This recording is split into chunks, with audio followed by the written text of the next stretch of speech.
శుద్ధుడా శుద్ధుడా పరిశుద్ధ ప్రభువా. Praise the lord. దేవుని నామానికి మహిమ కలుగును గాక. Welcome to live with God. ప్రతి ఉదయం ప్రభు పాదాల చెంత. ప్రియులారా, మీరందరూ బాగున్నారా? దేవుని యొక్క మహాకృపను బట్టి మేమందరం బాగున్నాం. మీ క్షేమాన్ని బట్టి ప్రతిదినం ప్రభు పాదాల చెంత మేము ప్రార్థిస్తున్నాం. రండి, ఈ దినపు వాక్యాన్ని మనందరం కలిసి ధ్యానించుకుందాం. ఈ దినపు వాక్య భాగం సామెతల గ్రంథం 8వ అధ్యాయము 21వ వచనాన్ని మనందరం కలిసి ధ్యానించుకుందాం. నన్ను ప్రేమించు వారిని ఆస్తికర్తలుగా చేయుదును, వారి నిధులను నింపుదును. ప్రియులారా, దేవుడు గొప్ప మాటని ఈరోజు మనతో మాట్లాడుతున్నాడు. దేవుడు మన జీవితాలలో ఆయన గొప్ప మేలులు చేయువాడు, గొప్ప ఆశీర్వాదాలను మనకు అనుగ్రహించువాడు, మనలను ఆయన ప్రేమించువాడు, మనలను ఎన్నడూ ఆయన ఎడబాయుడు, మనలను వద్దు అని దేవుడు ఎప్పుడు అనుకోడు. ప్రియులారా, కాబట్టి మీరు ఆలోచించండి, మనం ఎప్పుడు ఏమని ప్రార్థిస్తామో తెలుసా?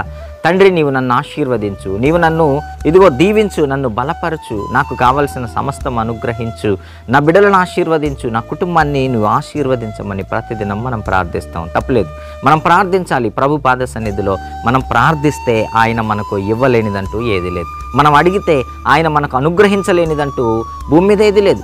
కాబట్టి మనం ప్రార్థించాలి, ఆయనను అడగాలి. అయితే దేవుడు ఈరోజు గొప్ప ఆశీర్వాదాలు పొందుకోవడానికి మన ముందుకు ఒక మంచి మాటను ఆయన తీసుకొని వస్తున్నాడు. ఏంటి ఆ మాట అనంటే, నన్ను ప్రేమించు వారిని నేను ఆస్తికర్తలుగా చేయుదును, వారి నిధులను నేను నింపుదును. దేవుడు మాట్లాడుతున్నటువంటి మాట. మీరు మీ జీవితాలలో దేవుణ్ణి ప్రేమిస్తున్నారా? మీరు మీ జీవితాలలో దేవుణ్ణి ఎలా ప్రేమిస్తున్నారు? మీరు మీ జీవితాలలో దేవుణ్ణి ఎంతగా ప్రేమిస్తున్నారు? ఎంతగా ప్రేమిస్తున్నారు? ఎంతగా ప్రేమిస్తున్నారు? మీరు ఆలోచించండి. పేతురు గారు ప్రభుతో అంటాడు, ప్రభువా, నేను నిన్ను ఎంతగా ప్రేమిస్తున్నానో తెలుసా? ప్రభు అడుగుతాడు, పేతురు, నీవు నన్ను ప్రేమిస్తున్నావా అనగానే పేతురు ఏమంటాడు తెలుసా? అయ్యో, నేను ఎక్కువగా ప్రేమిస్తున్నాను ప్రభువా. ఏమంటాడో తెలుసా? మరణం అన్నది వస్తే ముందు నన్ను దాటుకొని ఆ తర్వాత నీ దగ్గరికి రావాలి ప్రభువా అని పేతురు గారు అంటాడు. కానీ చివరికి ఏమైపోయాడో తెలుసా?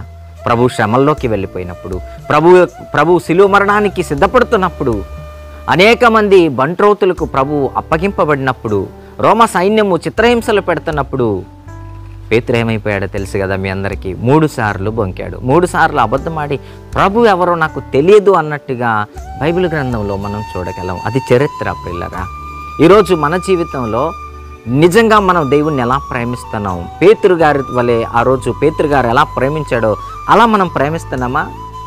కానీ దేవుడు మనల్ని ఎలా ప్రేమిస్తున్నాడో తెలుసా? ఆయన శాశ్వతమైన ప్రేమతో మనల్ని ప్రేమించేవాడు. ఆయన ప్రేమ ఎన్నడూ మనలను ఎడబాయదు. హిజ్ లవ్ నెవర్ ఎండ్స్ అంటది Bible. His love never ends, never ends. అది ఎప్పుడు అంతమయ్యేది పోయేది కాదు. అది ఇంత అని మనం చెప్పలేం. ఆయన యొక్క ప్రేమ అన్లిమిటెడ్, ఇన్ఫినిటీ.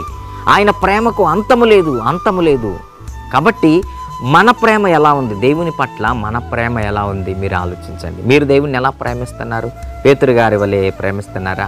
కష్టాలు రాగానే, ఇబ్బందులు రాగానే, ఇరుకులు రాగానే ఆయనను వదిలి వెళ్ళిపోయేవారుగా మీరున్నారా? మీరు ఆలోచించుకోండి. దేవుడిని మీరు యథార్థవంతులుగా ఆయనను ప్రేమించగలిగితే, ఈ లోకంలో ఏమున్నా లేకున్నా, ఈ లోకంలో భయంకరమైనటువంటి పరిస్థితులైనా కూడా ఆయనను మీరు ప్రేమించగలిగితే, కష్టమైన, నష్టమైన, ఇబ్బంది అయినా మీరు ఆయనను ప్రేమించగలిగితే, ఆయన ఏమన్నాడో తెలుసా? నన్ను ప్రేమించు వారిని ఆయన ఎలా చేస్తాడట? ఆస్తికర్తలుగా చేయుదును అన్నాడు. ఆమేన్. మీ జీవితాలలో కూడా మీరు దీవింపబడాలన్నటువంటి ఆలోచన మీకుందా? ఆశీర్వదింపబడాలన్నటువంటి ఆలోచన మీకుందా? ఆబ్వియస్లీ ప్రతి ఒక్కరికి ఉంటుంది. దేవుడు నన్ను దీవించాలి, దేవుడు నన్ను ఆశీర్వదించాలి, దేవుడు నన్ను ఉన్నతమైన స్థితికి తీసుకుని వెళ్ళాలి, దేవుడు నా అనారోగ్య పరిస్థితులను తొలగించాలి, దేవుడు నాకు ఆరోగ్యాన్ని ఇవ్వాలి, దేవుడు నాకు ఉద్యోగాన్ని ఇవ్వాలి, దేవుడు నాకు అది ఇవ్వాలి, దేవుడు నాకు ఇది ఇవ్వాలి, నా బిడ్డలను దీవించాలి, నా కుటుంబాన్ని ఆశీర్వదించాలి అన్న ఆశలు మన జీవితంలో ఉంటాయి. అవన్నీ నెరవేరాలి అంటే, ఆయన నిన్ను ఇదిగో ఆస్తికర్తగా నిన్ను చేయాలంటే, నీ నిధులను ఆయన నింపాలి అంటే దేవుడు ఒకటే మాట్లాడుతున్నాడు. ఏమంటున్నాడో తెలుసా?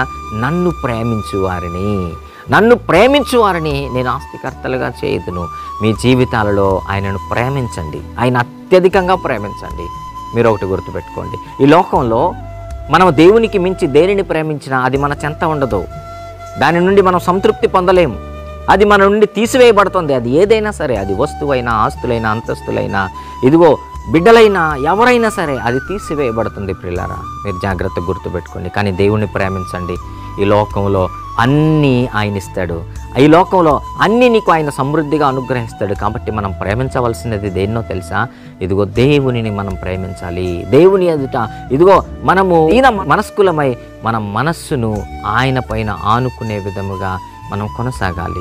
మనం ఆయనను అత్యధికంగా ప్రేమించాలి. మనం ఆయనను ఉన్నతమైన ప్రేమ ఆయన పట్ల మనం ఉంచాలి. అప్పుడు దేవుడు ఏం చేస్తాడు తెలుసా? మనలను ఆస్తికర్తలుగా ఆయన చేస్తాడు. మన నిధులను ఆయన నింపుతాడు. అలాంటి ఆశీర్వాదాలు మీ అందరి జీవితాలలో దేవుడు మెండుగా కురిపించాలని కోరుకుంటూ మన ప్రభువు ప్రియరక్షకుడైన క్రీస్తు నామములో మిమ్మల్ని శుభములు వందనాలు తెలియజేస్తూ ఈ మాటలు ముగిస్తున్నాను. దేవుడి ఈ మాటలు బట్టి మనలందరం దీవించునుగాక. ఆమేన్.